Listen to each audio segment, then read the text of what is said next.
Atin ko pong singsing, metong yang timpukan, amanake iti, kengindung ibatan, san kan keng sininuk, keng metong akaban, mewalaya iti, eku kamalaya.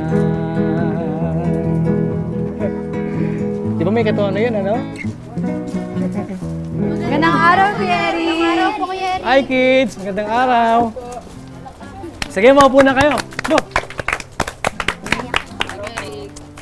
Narinig niyo yung kanta ko, ha?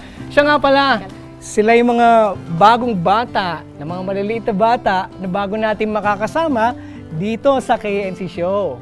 Wow! Magandang araw. Sila nga pala ang inyong mga ate at kuya dito sa KNC Show. Hello! Okay, total, nakaupo na kayo. Magsimula na tayo ng pag-aaral, ha? Sige po, Kuya Eric. Ang gaganda ng mga suot nyo, ha? Kayo man, Kuya Eric, ang ganda po ng suot nyo. Bagay po sa inyo. Ah, talaga? Luma na nga ito, eh. Pero maganda pa rin, ano? Opo, Kuya Eric. Kuya Eric, ano nga po paling kinakanta nyo kanina? Di po namin maintindihan. Oo nga po, Kuya Eric. Parang ibang salita po yung kinakanta nyo kanina. Hindi nyo ba alam yung Atin Ko Pong Singsing? Hindi po. Isa itong Kapampangan folk song. Ah, Kapampangan po. Di ba po yun yung salita ng mga taga-Pampanga? Dialekto ang tawag doon, Liana. Dialekto? Ano po yun? Ano naman po yung wika? Baka yun din yun, Ate Liana. O sige, para hindi kayo maguluhan, yan ang pag-aaralan natin maya-maya lang. Pero alam nyo ba, noong unang panahon ay naging isa ang wika pagkatapos ng bahanggunaw? Eto, basahin natin sa aklat ng Henesis, 10:32 hanggang 11:1. Ito ang mga angkan ng mga anak ni Noe, ayon sa kani-kanilang lahi, sa kani-kanilang bansa.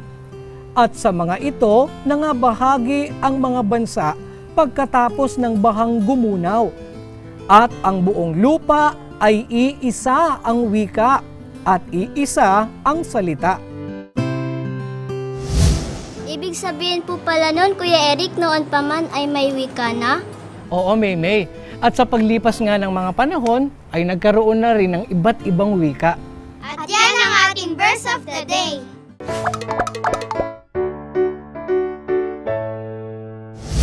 Mga bata, dyan lang kayo, ha? At mag-enjoy sa panonood ng KNC Show! Tara kids, samahan nyo kaming umawit at sumayaw.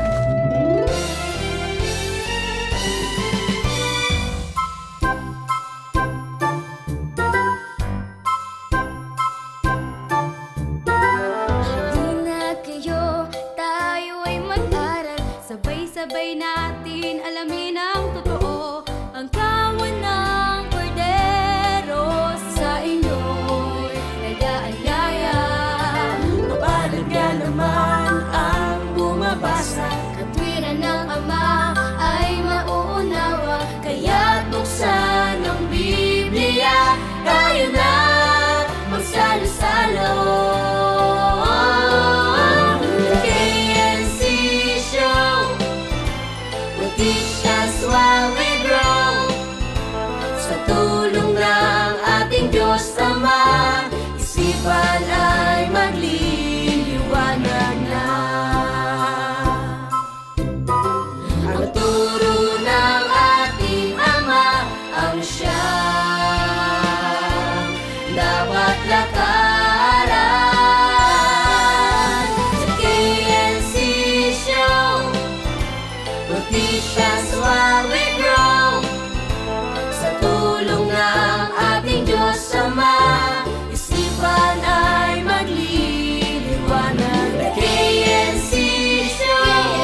bakit po ba ganito yung mga suot namin? Oo nga po, mukha po tayong kagalang-galang sa suot natin. Kasama yan sa topic natin ngayon, Lexter, at sa susunod pang mga araw. At sa buwang ding ito ay ipinagdiriwang ang buwan ng wika. Yan. At yung tanong ni Liana kanina, kasama din yun sa aalamin natin mamaya. Maganda po yan, Kuya Eric. Yan po yung gusto kong pag-aralan. Kaya makinig kayong lahat.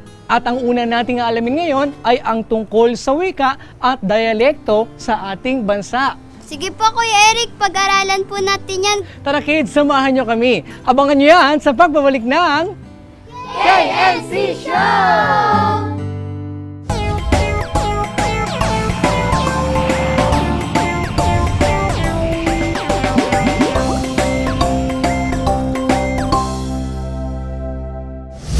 Magandang araw, ako si Sid Kapulong kasama si MJ Paler, naghahatid ng balita mula sa buong mundo.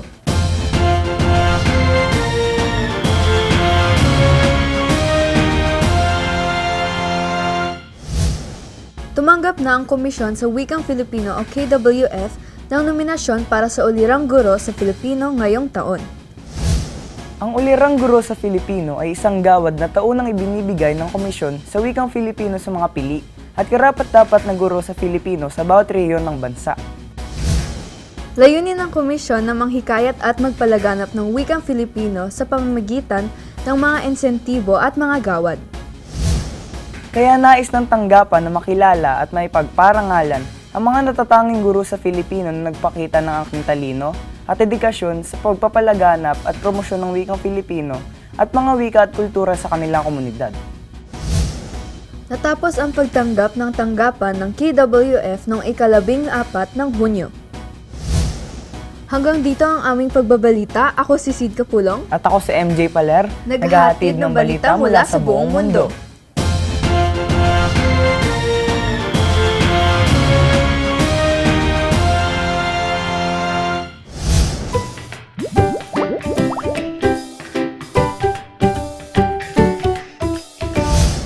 Isang magandang araw mga bata! Isa sa mga pinakamahalagang pagkakakilanlan ng isang mamamayan ng bawat bansa ay ang wikang ginagamit nito. Tulad na lang dito sa ating bansang Pilipinas, ang wikang ginagamit natin ay ang wikang Filipino. At sa ating bansa ay may kani-kanyang salita ang mga tao sa bawat probinsya. Ang tawag naman dito ay dialekto. Para sa kaalaman nating lahat, ang ating bansa ay kilala din sa iba't ibang larangan ng sining, gaya ng paglililok, pagguhit at pagpipinta, maging sa paggawa ng bag, damit, basket at marami pang iba. Kaya patutunayan natin yan ngayon mga bata. Gamit ang ating mga kamay at ang mga natira nating gamit sa nakaraan nating proyekto, gagawa tayo ng isang lalagyan ng ating mga gamit. Samahan niyo ako mga bata at narito ang mga kailangan nating kagamitan. Lumang karton, color paper, lumang CD, marker, glue gun, at scissors. Makinig at manood mabuti. At kung handa na ang mga gamit natin, magsimula na tayo. Una, i-trace ang mga CD sa lumang karton. Gumawa tayo ng 4 na bilog at gupitin. Gumawa naman tayo ng 2 maliliit na bilog at plastic bottle cap naman ang gamitin natin sa pag-trace. Gumupit naman ng 2 parisukat at 1 parihaba. Pagdikitin ng tig-2 ang mga bilog at balutan ng bawat isa ng color paper. Sukatin ang kapal ng bilog at gumupit ng strip na ididikit sa gilid ng bilog. Sunod naman nating balutan ng color paper ay ang 2 parisukat at ang parihabang karton. Balutan na rin ang 2 maliliit na bilog. Guhitan ng mukha ang 1 bilog gamit ang marker. Lagyan ng tanda ang likod ng bilog na may mukha na pagdidikitan sa 2 parisukat. At idikit na ang mga parisukat. Bahagyang paslan ang pagdikit natin dito na parang magsasalubong na ang mga ito. Kids, mag-iingat sa paggamit ng glue gun ha. Magpatulong sa mas nakatatanda sa atin. Sunod na nating ilagay sa ilalim ng mga parisukat ay ang parihabang karton. Siguruing matibay ang pagkakadikit natin dito. At sakay dikit ang isa pang bilog. Ang huli ay idikit natin ng 2 maliliit na bilog sa likod ng bilog na may mukha para sumapaan ito.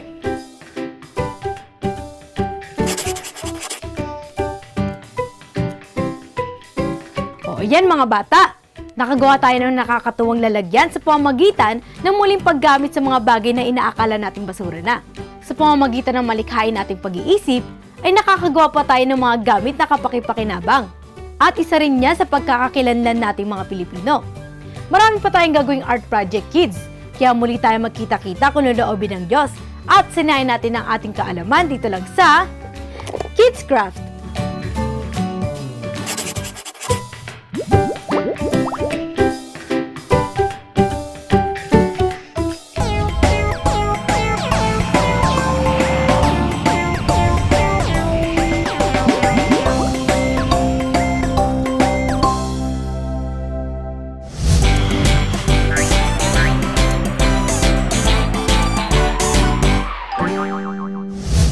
Magandang araw po, Ma'am Ping. Hello, Bensi. Magandang araw din. Ano po ba ang wika? Ang wika ay simbolong bokal. Ito ay binubuo ng mga iba't ibang tunog na tinatawag ng patinig, katinig. Ang simbolong ito ay ginagamit ng mga individual o kaya grupo ng individual na tinatawag nating speech community para magpahayag ng kanilang mga ideya at magpalitan ng mga ideya. Ano naman po ang dialekto? Ang dialekto ay yung mga variasyon ng isang wika. So, ang isang wika, halimbawa, meron 2, 3, 4 na dialekto. Ang mga dialekto sa iisang wika ay nagkakaintindihan.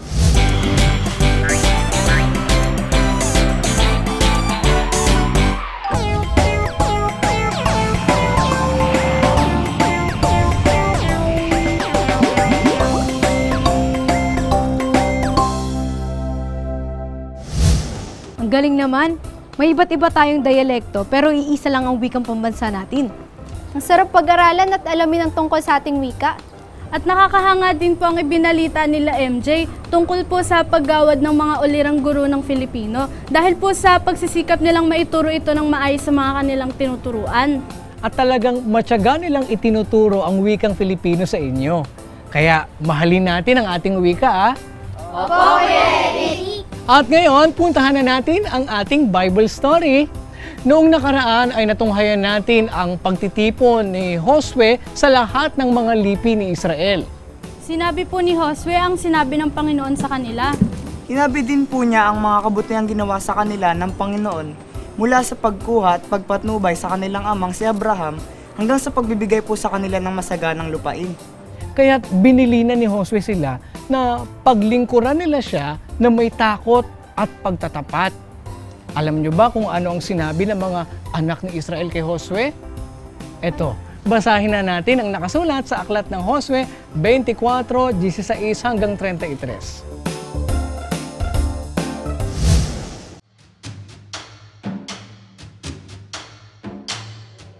At ang bayan ay sumagot at nagsabi, "Malayo nawa sa amin na aming pabayaan ng Panginoon sa paglilingkod sa ibang mga Diyos. Sapagkat ang Panginoon nating Diyos ay siyang nagsampa sa atin at sa ating mga magulang mula sa lupain ng Ehipto, mula sa bahay ng pagkaalipin, at siyang gumawa ng mga dakilang tandang yaon sa ating paningin. At iningatan tayo sa lahat ng daan na ating pinaroonan, at sa gitna ng lahat ng mga bayan na ating dinaanan. At itinaboy ng Panginoon sa harap natin ang lahat ng mga bayan, ang mga Amoreo na tumahan sa lupain. Kaya't kami ay maglilingkod din sa Panginoon, sapagkat siya'y ating Diyos." At sinabi ni Josue sa bayan, "Kayo'y hindi makapaglilingkod sa Panginoon, sapagkat siya'y isang banal na Diyos. Siyang mapanibughuing Diyos. Hindi niya ipatatawad ang inyong pagsalangsang ni ang inyong mga kasalanan kung inyong pabayaan ng Panginoon at maglingkod sa ibang mga Diyos, ay hihiwalay nga siya at gagawan kayo ng kasamaan at lilipulin kayo pagkatapos na kanyang nagawan kayo ng mabuti. Hindi, kundi kami ay maglilingkod sa Panginoon. Kayo'y mga saksi laban sa inyong sarili na inyong pinili sa inyo ang Panginoon upang paglingkuran siya. Kami ay mga saksi. Ngayon nga'y alisin ninyo, sabi niya, ang ibang mga Diyos na nasa gitna ninyo at ikiling ninyo ang inyong puso sa Panginoon na Diyos ng Israel. Ang Panginoon nating Diyos ay aming paglilingkuran at ang kanyang tinig ay aming didinggin. Sa gayoy nakipagtipan si Josue sa bayan ng araw na yaon at nilagdaan niya sila ng palatuntunan at ng ayos sa Sikem. At sinulat ni Josue ang mga salitang ito sa aklat ng kautusan ng Diyos. At siya'y kumuha ng malaking bato at inilagay sa lilim ng ensina na nasa tabi ng santuaryo ng Panginoon. At sinabi ni Josue sa buong bayan, narito, ang batong ito ay magiging saksi laban sa atin, sapagkat narinig nito ang lahat ng mga salita ng Panginoon na kanyang sinalita sa atin. Ito nga ay magiging saksi laban sa inyo. Baka ninyo itakwil ang inyong Diyos. Sa gayoy pinapagpaalam ni Josue ang bayan, bawat isa sa kanyang mana. At nangyari, pagkatapos ng mga bagay na ito, na si Josue na anak ni Nun na lingkod ng Panginoon ay namatay na may 100 at 10 taon ang gulang. At inilibing nila siya sa hangganan ng kanyang mana sa Timnath Serah, na nasa lupain ng maburol ng Ephraim sa hilagaan ng bundok ng Gas. At naglingkod ang Israel sa Panginoon sa lahat ng mga araw ni Josue at sa lahat ng mga araw ng mga matandang natirang buhay kay Josue.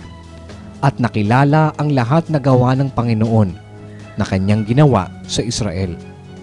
At ang mga buto ni Josue na isinampa ng mga anak ni Israel mula sa Ehipto ay inilibing nila sa Sikem, sa putol ng lupa na binili ni Jacob sa mga anak ni Hemor na ama ni Sikem ng 100 putol na salapi at mga naging mana ng mga anak ni Jose. At namatay si Eleazar na anak ni Aaron at inilibing nila siya sa burol ni Phinees na kanyang anak na nabigay sa kanya sa lupaing maburol ng Ephraim. Dahil po sa sinabi ni Josue, sinang-ayunan po ng mga anak ni Israel ang sinabi ni Josue sa kanila. Kaya ang kasagutan po nila, hindi po sila magpapabaya sa Panginoon na nag-iingat po sa kanila. At namatay po si Josue sa taong 110 years old pagkatapos ng mga pangyayaring yun. At siya ay nilibing sa hangganan ng kanyang minanang lupain. Ano po ba ang sumunod na nangyari sa mga anak ni Israel pagkamatay po ni Josue? Yan naman ang ipagpapatuloy natin sa susunod kung laloobin ng Panginoon. Kaya huwag kayong absent sa panonood ng Bible Story. Ang iba't ibang dialekto natin ay nagpapakita rin ng iba't ibang kultura at tradisyon sa ating bansa.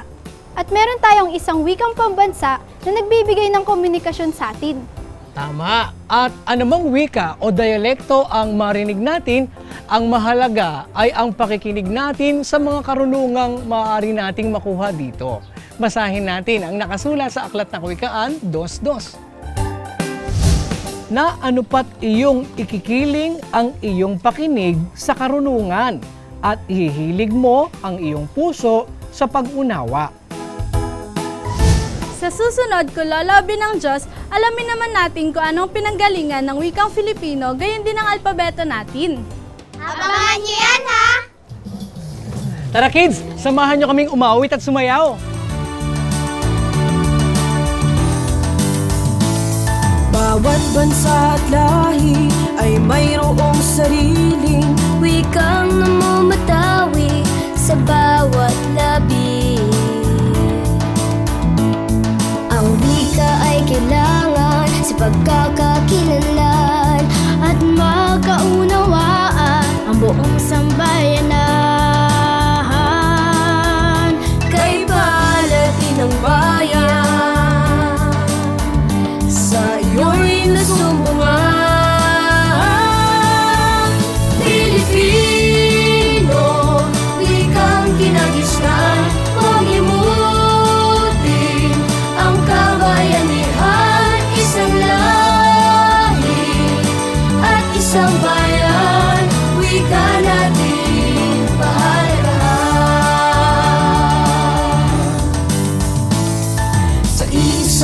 wika, may pagkakaisa. Huwag nang ikahiya pa, ibandila sa madla. Kay palad kababayan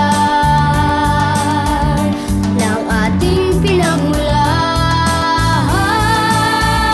Pilipino, wikang kinagisnan, huwag limutin ang kabayanihan. Isang lahi at isang bayan, wika natin pahalagahan. Ang ating wikang pambansa, biyaya sa atin ng Amang lumikha. Pilipino, wikang kinagisnan, huwag limutin ang kabayanihan. Isang lahi at isang bayan, wika natin pahalagahan. At sikapin natin na mabatid aral ng Diyos sa matuwid. Aral ng Diyos sa